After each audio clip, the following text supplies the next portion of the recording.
오늘 설교 성경 본문 말씀 제가 봉독하겠습니다. 구약성경 스가랴서 14장 6절부터 11절까지의 기록된 말씀입니다. 거룩하신 하나님의 말씀입니다. 그 날에는 빛이 없겠고 광명한 것들이 떠날 것이라. 여호와께서 아시는 한 날이 있으리니 낮도 아니요 밤도 아니요 어두워 갈 때에 빛이 있으리로다. 그날에 생수가 예루살렘에서 솟아나서 절반은 동해로 절반은 서해로 흐를 것이라. 여름에도 겨울에도 그러하리라. 여호와께서 천하의 왕이 되시리니 그날에는 여호와께서 홀로 한 분이실 것이요 그의 이름이 홀로 하나이실 것이라. 온 땅이 아라바 같이 되되 게바에서 예루살렘 남쪽 림몬까지 이를 것이며 예루살렘이 높이 들려 그 본처에 있으리니 베냐민 문에서부터 천문 자리와 성 모퉁이 문까지 또 하나넬 망대에서부터 왕의 포도주 짜는 곳까지라. 사람이 그 가운데에 살며 다시는 저주가 있지 아니하리니 예루살렘이 평안히 서리로다. 아멘. 이 수요일 저녁 여러분에게 복된 시간 되시기를 주의 이름으로 축복합니다. 계절 중에서 지금이 이제 6월 말, 오늘이 7월 초하루지요. 대개 1년 계절 중에서 5월, 6월 또 뭐 한 7월 초까지도 유럽 같은 데서는 아주 끔찍하게 사람들이 좋아하는 계절입니다. 유럽도 남부 유럽 같은 데는 뭐 기후가 굉장히 좋습니다만, 근데 거기까지 다 포함해서 중부, 북부 유럽으로 가면 기후가 일반적으로 많이 안 좋죠. 영국 같은 데서는 뭐 굉장히 기후가 비도 오고 안 좋다 그러잖아요. 그래서 그런지 하여튼 유럽 사람들은 5월, 특별히 6월 이런 때 날씨를 아주 끔찍하게 좋아합니다. 1년 4계절 중에서 어느 계절을 가장 좋아하십니까? 이런 질문을 하면 가장 많은 사람들이 가을을 제일 좋아합니다. 우리나라가 전반적으로 그런 것 같습니다. 근데 가을도 적어도 3개 정도로 나눌 수 있지요. 초가을, 또 한가을, 아주 깊숙하게 가을에 들어간 그런 때, 그리고 또 늦가을, 이렇게도 나눌 수가 있죠.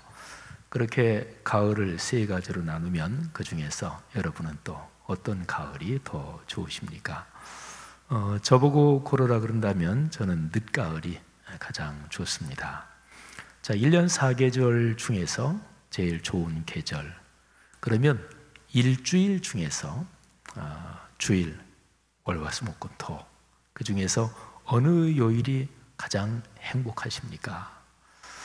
직장에 근무하는 주 5일째 직장에 근무하시는 분들은 이제 금요일 저녁이, 금요일 퇴근하고 나서가 굉장히 행복하겠죠. 토요일까지 근무하는 직장이면 토요일 퇴근하고 그때부터 이제 주말이니까 아주 행복할 것입니다. 그리스도인들에게 주일이 행복하겠죠. 저도 물론 주일이 행복합니다. 근데 주일 중에서도 저는 참 종종 예배가 시작되기 그 전이 무지무지하게 행복합니다. 매번 예배 때마다 그러는 건 아닌데요. 근데 종종 예배가 이렇게 시작되기 전에 이제 제 자리에 앉아서 가만히 묵상할 때 그때가 참 행복합니다. 물론 예배 시간도 좋고요. 그리고 일주일 중에서 목회자들에게 좋은 요일이 어느 요일인가? 그러니까 보통 직장 생활하는 분들 중에서는 이제 주말에 금요일 또는 토요일 직장 끝나고 그때가 목회자들에게는 사실은 주일 사역이 끝난 시간입니다. 그러니까 주일 저녁이죠. 일반 직장의 금요일 저녁처럼 목회자의 일주일 생활 구조에서는 그랬습니다. 자, 제가 하나만 더 한번 질문을 하겠습니다. 하루 중에서 새벽부터 저녁까지 또 뭐 한밤중도 좋고 자는 시간 참 행복한 시간이죠. 근데 하루 중에서 언제가 가장 행복하십니까? 이거를 이렇게 선택하는 걸 보면 그 사람 성격도 알 수 있고 스타일도 알 수 있다. 누가 또 그런 얘기를 하더라고요. 뭐 크게 셋으로 나누면 아침, 점심, 저녁. 직장 생활하시는 분들에게는 직장 생활하면서 점심 먹는 시간, 그때가 굉장히 중요한 시간이지요. 저는 일반 직장 생활을 지금으로부터 하면 한 2년 전인가 그때 한 2년 정도 제가 일반 직장 생활을 해봤는데, 근데 그때 직장 생활하면서 직장인들한테 점심 한 끼를 맛있게 잘 먹는 게 무지무지하게 중요하구나 제가 그때 알게 됐는데, 뭐 하루 중에 점심이 참 좋다 이러시는 분 계실 테고, 아침이 좋으신 분, 또 저녁이 좋으신 분이 있겠죠. 하루를 아침, 점심, 저녁 이렇게 세 개로 나눌 수 있지만 사실은 굉장히 하루 중에 시간을 더 세세하게 구분할 수가 있죠. 이른 새벽 또는 아침에 동틀 무렵, 뭐 일찍 일어나시는 분들은 그리고 아침 좀 넘어서 또 휴일 아침이나 또는 이렇게 그런 때는 브런치, 늦지막하게 자고 아침, 점심 사이 브런치 타임이 또 굉장히 좋죠. 점심 지나서 오후 한 서너 시쯤, 그때도 만일에 휴일이거나 또는 뭐 시간이 좀 자유로우신 분들한테는 참 행복한 시간입니다. 차 마실 수도 있고 또 산책할 수도 있고, 그러니까 저녁 시간 참 좋은 시간이고, 또 정치인들 중에서는 우리나라 국민들의 삶을 저녁이 있는 삶을 만들겠다 뭐 이렇게 공약한 정치인들도 있어요. 우리나라 국민들의 일반적인 삶이 저녁 시간이 없이 그냥 직장 늦게까지 근무하고 또 퇴근하고 집에 와서 조금 있다가 잠자고 또 직장 출근하고 뭐 이러는 생활 구조인데, 저녁이 있는 삶을 만들겠다. 그거 참 굉장히 훌륭한 공약입니다. 어쨌든 하루 중에 뭐 쭉 시간이 굉장히 많죠. 여러분은 그때 중에서 어느 때가 제일 좋으십니까? 저보고 또 한번 대답을 하라고 한다면 저는 하루 중에서 해가 넘어갈 때쯤, 그때가 제일 좋습니다. 그때를 해걸음이라고 하지요. 순 우리말이죠. 해걸음. 그 시간을 표현하는 말이 상당히 여러 가지가 있습니다. 해걸음, 또 해질녘 이렇게도 표현하고, 뭐 땅거미가 진다 이렇게도 표현하죠.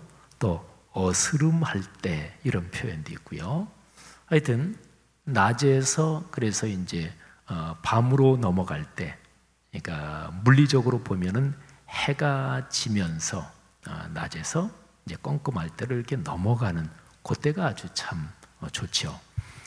영어로 표현하면 그때를 트와일라이트라고 합니다. 라이트 하면은 빛이잖아요. 근데 트와이 그러면 둘이란 얘기예요. 그러니까 낮과 저녁 이 두 개가 교차하는 그런 지점이다 이런 얘기죠.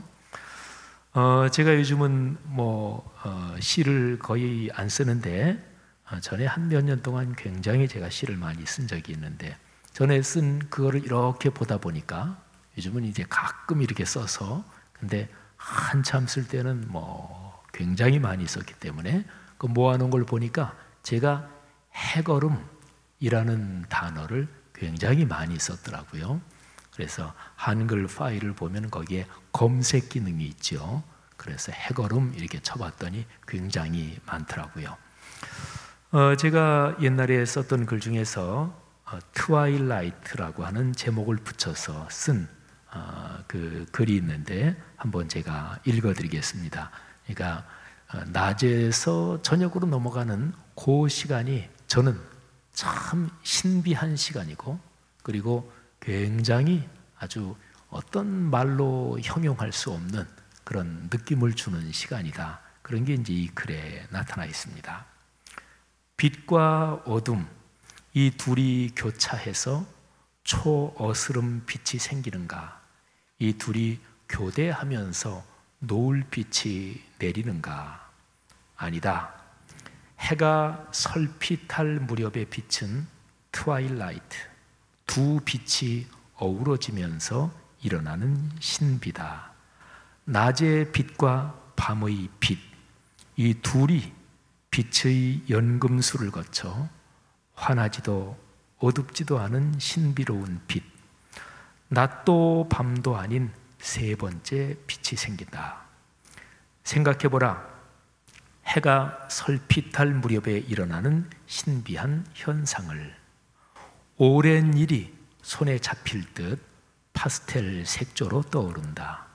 가보지 않은 미래가 상념에 펼쳐진다. 퇴적층에 켜켜이 쌓인 전설이 깨어난다. 내 삶의 동화에 나오는 소년이 보인다. 빛이 또 다른 빛과 만나면서 열리는 그 영원한 빛을 잠깐이나마 맛보며 우리는 현상 너머를 바라본다. 그리고 저녁이 되고 아침이 되니 이는 일상으로 흐르는 영원, 희망으로 열리는 셋째 날. 저는 낮에서 밤으로 넘어가는 그 시간이 우리가 일상에서 경험할 수 없는 어떤 느낌을 주기도 하고, 그래서 그때에 하나님의 어떤 음성을 듣기가 참 좋다. 저는 그런 생각을 많이 합니다. 우리가 옛날에 국민학교 책에서 읽었던 큰 바위 얼굴이란 얘기 아시죠? 그죠? 근데 큰 바위 얼굴에 나오는 그 주인공 어니스트가 어려서부터 쭉 자라면서 그 마을 저 뒤 산에 있는 큰 바위, 굉장히 인자한 사람처럼 바위 모양이 그렇게 생긴, 그래서 그 마을에는 언젠가는 저 큰 바위 얼굴을 닮은 훌륭한 사람이 이 마을에서 나타날 것이다. 근데 어니스트는 어렸을 때부터 그 얘기를 듣고 자랐고, 그리고 소년이 되고 청년이 되고 장년이 되고, 그리고 나이가 점점 들어서 노년이 되는데, 어느 날 저녁 때 자기 집 앞에서 해가 이렇게 넘어갈 때 그 큰 바위 얼굴을 이렇게 쳐다보는데, 그 큰 바위 얼굴을 쳐다보는 이 어니스트의 얼굴이 큰 바위 얼굴을 닮았더라. 뭐 이런 단편이죠. 그러니까 어니스트가 큰 바위 얼굴 그 닮은 그 모습을 드러내 보인 것도 해걸음이었습니다. 그래서 저는 해걸음 이 생각을 하면 사람이 인생을 살아가면서 말하자면 나이가 지긋이 들고, 그러니까 인생의 해걸음 뭐 이런 생각도 들고요. 또 늦가을하고도 이게 연관이 되는 것 같고, 그리고 인류 역사가 흘러가면서 언젠가는 이 역사가 끝나고 예수 그리스도께서 재림하실 거 아니겠어요?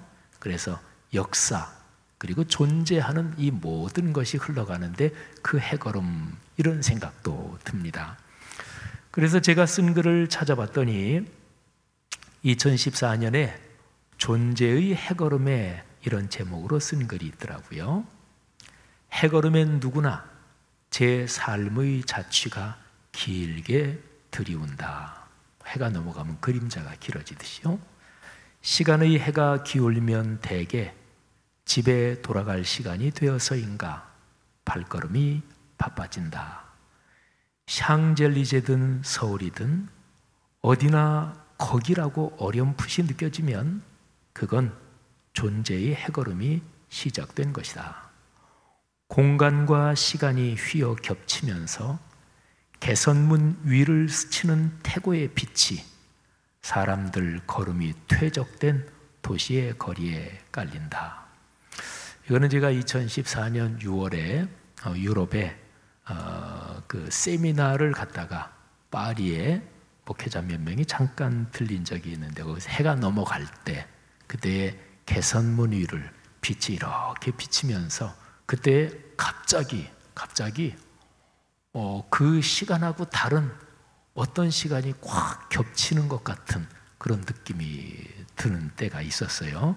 그래서 그때 제가 쓴 거고요. 해걸음에 관해서 하나만 더 제가 읽어드리면 파랑풍차 이야기를 제가 읽어드리겠습니다. 파랑풍차가 해걸음에 하늘의 음성을 들었다는 그런 얘기인데요. 제가 쓴 글입니다. 바람을 사랑한 풍차가 있었습니다. 바닷가 바람 언덕의 파랑풍차였습니다. 날개를 펴고 돌면서 사랑을 노래했습니다. 풍차들이 돈다고 다 사랑을 노래하진 않았습니다. 파란 하늘이 먹장구름에 가려져 캄캄해지고 푸른 바다가 검푸르게 변하며 거칠어질 때 다른 풍차들은 몸을 움츠리고 떨었지만 파랑풍차는 그런 날의 폭풍도 좋았습니다. 새가 날고 바람 언덕에 꽃이 만발하는 날엔 평화롭고 부드러운 바람에 온 몸을 맡겼습니다. 바람과 함께 풍차의 날개는 세상을 날았습니다. 바람 언덕에 풍차들이 다 그렇진 않았습니다. 어느 날부터인가 낯선 사람들이 하나 둘 바람 언덕의 풍차들을 허물기 시작했습니다. 어떤 풍차는 일하지 않는다고 좋아도 했습니다.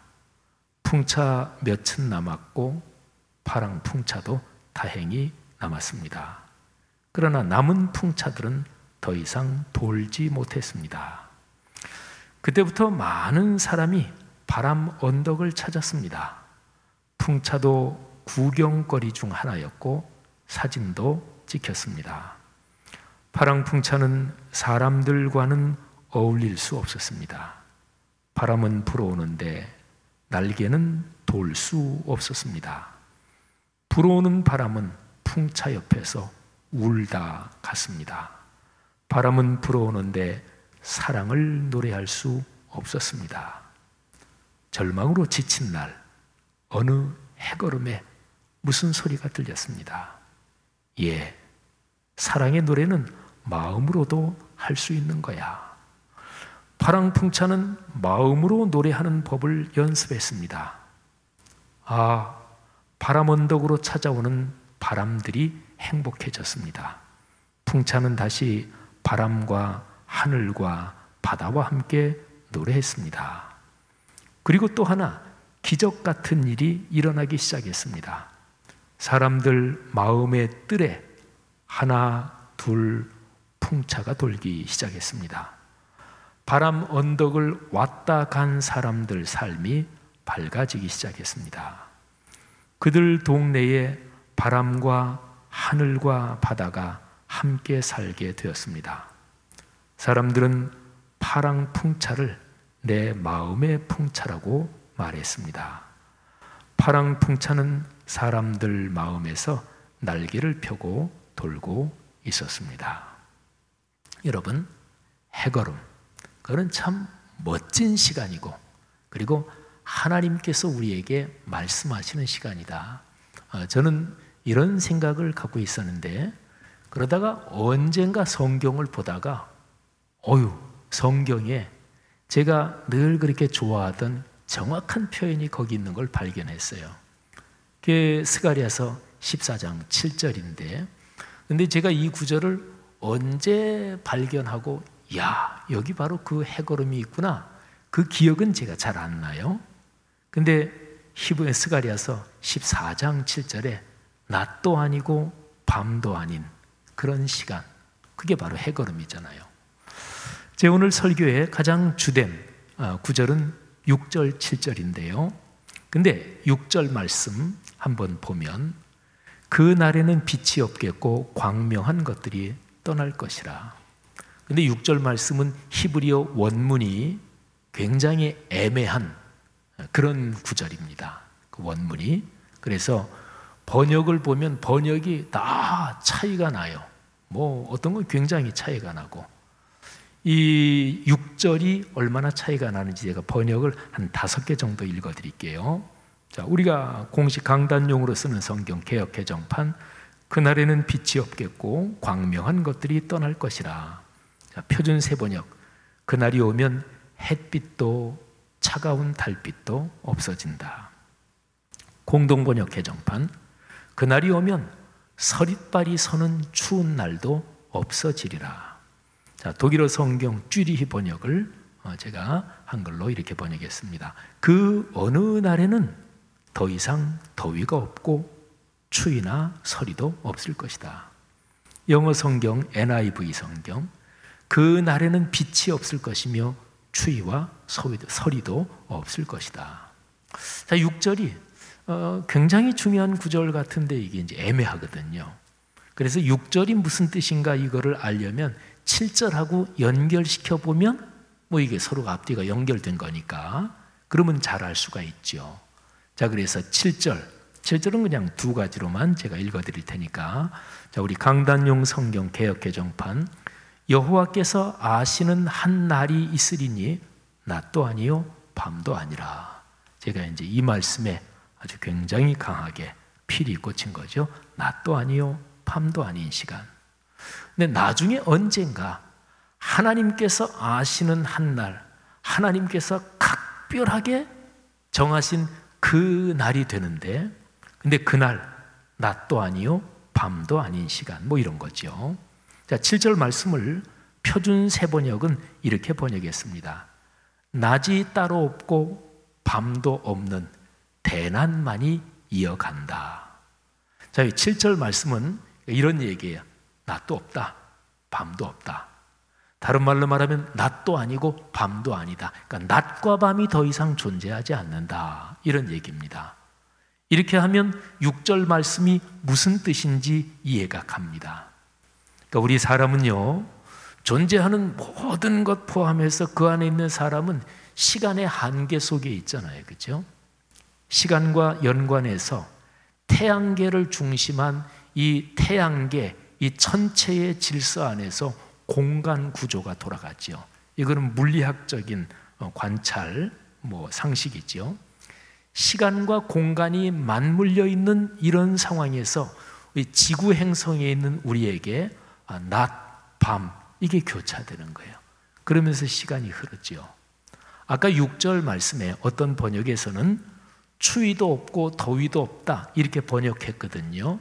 근데 추위와 더위가 어떻게 생기죠? 이것도 시간, 공간 구조, 말하자면 태양을 중심으로 해서 태양계에 수성, 금성, 지구, 화성, 이게 돌면서, 그러면서 이제 여름도 있고 겨울도 있고, 그러니까 추위와 더위가 그렇게 되는 거잖아요. 그죠? 그러니까 우리 사람이 지금 현재 사는 이 세상에서는 시간이 흐르고, 그리고 공간이 그렇게 구조가 같이 맞물려 돌아가고, 그러면서 낮과 밤이 늘 이어지는 거죠. 그리고 추위와 더위가 계속되는 거죠. 물론 지구상에 저 북극 남극은 춥기만 하고 적도는 거의 1년 내내 덥기만 하지만 전체 지구로 보면 추위와 더위가 계속되고 낮과 밤이 계속된다. 그러니까 낮과 밤이 이어지고 추위와 더위가 계속된다. 이거는 모든 존재하는 것이 존재하는 것을 표현하는 대표적인 표현입니다. 사람 사는 것도 마찬가지입니다. 그런데 어느 날 이게 다 끝난다는 거예요. 어느 날 세상의 종말이 되면 시간과 공간의 그런 구조가 더 이상 존재하지 않게 된다. 그러니까 스가랴서 14장 6절 7절은 바로 그런 구절입니다. 베드로후서 3장에 가면 그런 내용이 있어요. 그러니까 종말의 때 이 시공간의 전체 구조가 이게 사라져 버린다. 베드로후서에서 그런 얘기를 해요. 마지막 주의 재림 종말을 얘기하면서, 자, 10절부터 13절을 한번 들어보세요. 그러나 주의 날이 도둑같이 오리니 그 날에는 하늘이 큰 소리로 떠나가고 물질이 뜨거운 불에 풀어지고, 물질, 이거를 다른 번역에서는 천체 이렇게 번역했어요. 그러니까 하늘 그리고 천체의 모든 게 뜨거운 불에 풀어진다, 그러니까 사라진다, 이거를 이제 그렇게 표현한 거죠. 땅과 그 중에 있는 모든 일이 드러나리로다. 이 모든 것이 이렇게 풀어지리니 전부 다 없어진다는 얘기죠. 종말이 온다는 얘기죠. 너희가 어떠한 사람이 되어야 마땅하냐? 모든 것이 다 타버릴 때, 모든 것이 다 사라질 때 거기에서 뭐가 남을까요? 뭐 다이아몬드가 남을까요? 근데 성경은 거룩한 행실과 경건함, 믿음이 남는다, 이 얘기를 하는 거죠. 그래서 이 종말의 날을 얘기하면서 이렇게 되는데 너희가 어떠한 사람이 되어야 마땅하냐? 거룩한 행실과 경건함으로 하나님의 날이 임하기를 바라보고 간절히 사모하라. 그 날에 하늘이 불에 타서 풀어지고 물질이 천체가 뜨거운 불에 녹아지려니와 우리는 그의 약속대로 의가 있는 곳인 새하늘과 새 땅을 바라보는도다. 아멘. 여러분, 스가랴서 여기 맨 마지막 14장은 제일 끝이거든요. 여기에서는 역사와 시간 흐름의 맨 마지막 종말의 얘기를 하고 있습니다. 그리고 우리가 스가랴서를 지금 계속해서 쭉 이렇게 주일 예배, 수예배 때마다 쭉 살펴보고 있는데, 스가랴서에서는 우리가 신앙생활 하시는 분들 그런 표현 들었을 거예요. 아마겟돈 전쟁이라고. 스가랴서 마지막 부분에 앞에 그 얘기도 나왔죠.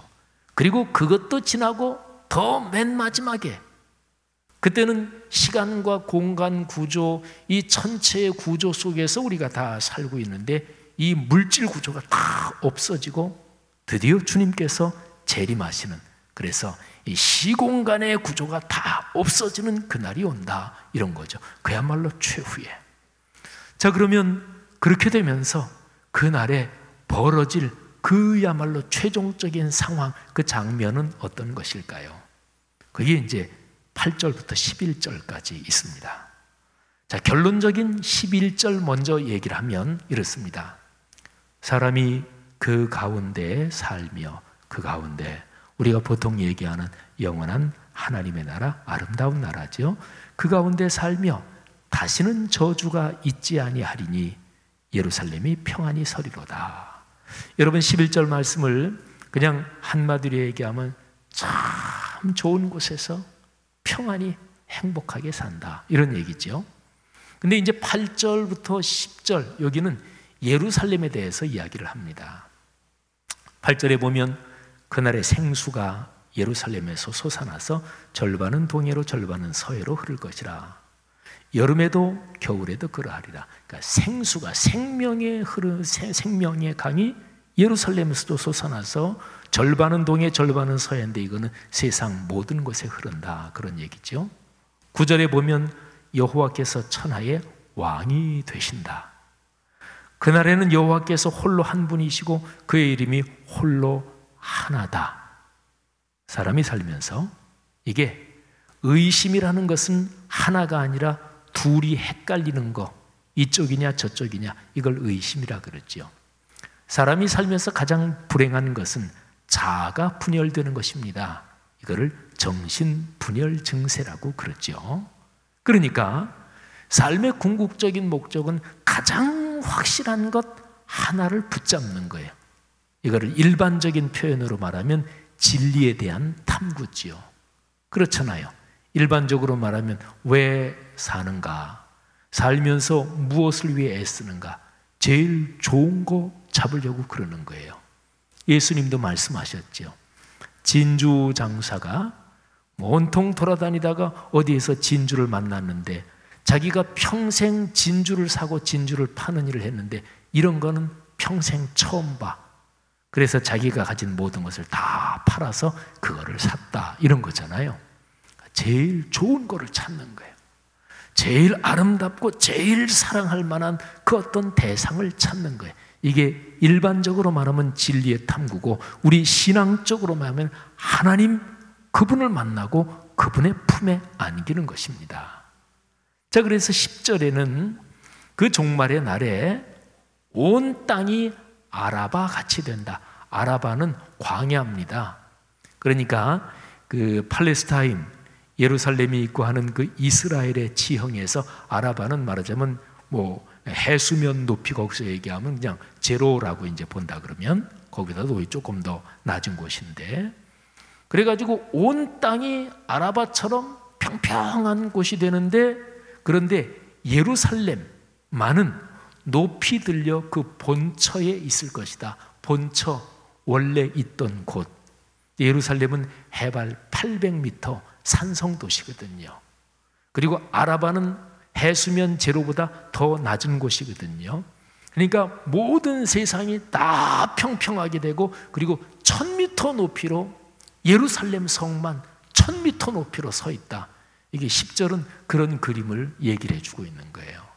그러면서 오직 하나님 한 분만이 참신이시고 그분의 이름만이 높여지는 그런 때가 온다. 이게 종말의 모습입니다. 여러분, 오늘 이 말씀을 묵상하면서 저는 이런 질문을 던지면 참 적합하겠다, 이렇게 이 말씀을 묵상했어요. 자, 이런 질문입니다. 여러분, 어디로 가십니까? 자, 어디로 가셔요? 뭐 예배 끝나면 다들 집으로 가시겠죠. 근데 근본적으로 여러분이 사시는 게 어디를 향하여 가십니까? 사람은 좋은 곳으로 가기를 원합니다. 그렇죠? 그리고 사람이 쭉 살아가면서 내가 어디로 가는 거지? 그게 연령대에 따라서 느끼는 감성이나 이런 게 조금씩 다를 수도 있습니다. 저는 독일에서 유학할 때 그때 공부 끝나면 한국으로 온다, 이런 게 있으니까 늘 의식 무의식 중에 공부 끝내고 한국으로 가야지, 이런 생각이 늘 있었고, 그때가 이제 30대 전반이었는데, 그런데 그때 직접적으로는 느끼지 못했지만, 근데 여전히 어머니 보고 싶다, 이런 게 내 의식 속에 이렇게 깔려 있구나, 그런 걸 어느 때 문득 느낀 적도 있습니다. 30대 나이가 돼서, 그리고 아이들도 있고 그렇지만 어머니가 보고 싶다. 그러니까 사람은요, 어디로 가십니까? 어디로 가는가? 이거를 질문할 때 제일 좋은 게 뭐냐면 집으로, 이런 것입니다.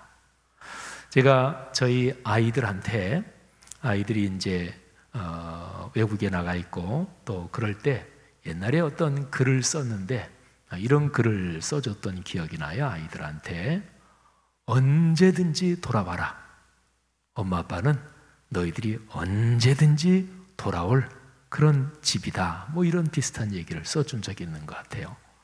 여러분, 사람은 돌아갈 곳이 있으면 그것처럼 든든하고 행복한 것이 없는 거죠. 그러니까 어디로 가십니까? 집으로 가는 거지. 혹시 어떤 분은 목사님, 그거 아니고 휴가지로 가는 게 좋죠, 이런 분도 계실 거예요. 좋죠, 휴가지로. 근데 휴가 간다, 이 얘기는요, 다시 돌아온다는 것을 전제하는 거예요.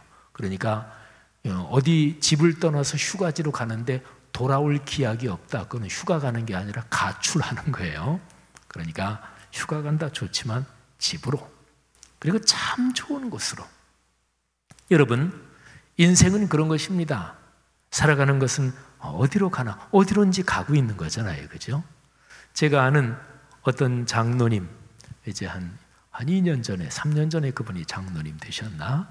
제가 그분 아주 젊을 때부터 제가 알고 있는 분인데, 변호사시고, 근데 그분은 한참 젊을 때도 그때부터 무슨 얘기를 했냐면, 자기의 꿈이 뭐냐? 자기는 할아버지가 되는 게 꿈이다. 그분은 한참 젊은 때부터 그런 얘기를 했어요. 자기는 참 좋은 할아버지가 되는 게 꿈이다.